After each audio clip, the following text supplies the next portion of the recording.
May bagong patakaran ng Social Security System o SSS kaugnay sa mga miyembro nilang maaaring makatanggap ng retirement pension. Tanging ang mga miyembro nakakumpleto ng 120 monthly contributions o 10 taon ng kontribusyon kapag tumuntong sa edad na 65 taong gulang ang makakatanggap ng retirement pension. Ang mga hindi nakakumpleto ng naturang kontribusyon makakatanggap na lang ng lump sum retirement benefit na katumbas ng kabuuang kontribusyon nila sa SSS kasama na po yung interes. Sakop po ng patakarang ito ang mga miyembro ng SSS na may edad 65 taong gulang nitong Abril. At kagnay po ng balitang yan, makakausap po natin si Agnes San Jose, ang Vice President for Benefits Administration Division. Ma'am, magandang tanghali, si PR Kanghel po ito. Ay, oo, magandang tanghali din, Pia. Ma'am, unahin ko lang po yung mga makakatanggap ng pension. Kasi sabi po nila, 120 monthly contributions. So, 10 years. Pero kailangan ho ba magkakasunod? Or yung pong walang tigil na bayaran? O pwede po na kahit medyo putol-putol po? Pwede kahit putol-putol.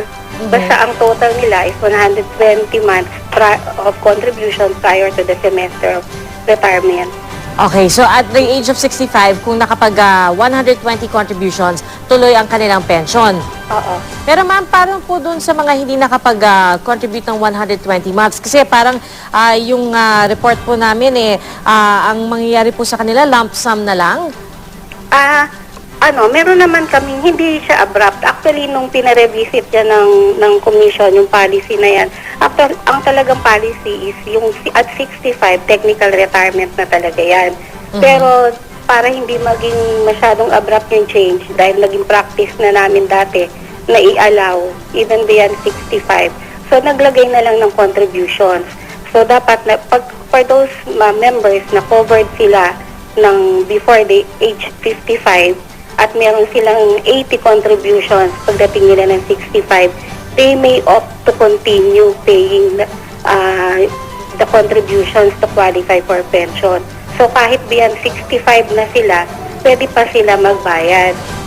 Okay. Pero ma'am, linawin ko lang, let's say 65 na sila ngayong taon, pero hindi sila nakakontribute nung 120 monthly contributions. Kasama pa rin po sila dito or sila po hindi pa kasama dito?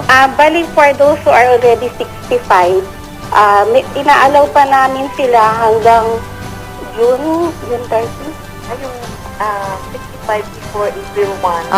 Oo, meron pa silang, yung 65 na ngayon, they still have up to July 1 or end of June to signify their intention to voluntarily pay. To continue, okay. Oo. So, kung kaya hindi, yung mga 65 na, meron pa silang chance na mag-continue. Oo. So, kung 90 months lang po ang na-contribute nila, pwede pong nilang bayaran yung 30 months pwede na pa nilang difference. bayaran yung kulang na 30 months. Ito ho ba, ma'am, matagal na pong pinag-aralan ng ahensya yung pagpapatupad ng ganitong klaseng patakaran? Oo, matagal na yan. In the early mga 2001 pa lang pinapag-aralan na yan. Actually, the proposal before nga is to strictly implement yung aming technical retirement age at 65. Pero due to some considerations nga, yung humanitarian, inalaw na din even beyond 65, pero nilagyan na lang ng condition para hindi naman din kasi ma-abuse na kung kailan malapit na magre-retire, doon na lang magbabayad. Okay. So yun po iniiwasan po natin dito. Oo. Ma'am, meron na ho bang nakalatag na po ba yung proseso para dun sa mga miyembro na hindi qualified sa retirement pension kung paano nila makukuha yung lump sum? The usual procedure naman namin is kung gusto na nila mag-file ng retirement, pwede silang pumunta in any SSS office and then mag-file na sila ng application. Okay. So parehong proseso lamang po. Parehas, oo. Alright, si Ms. Agnes San Jose, Vice President for Benefits Administration Division ng SSS. Maraming salamat po at magandang tanghali po. Okay, maraming salamat din.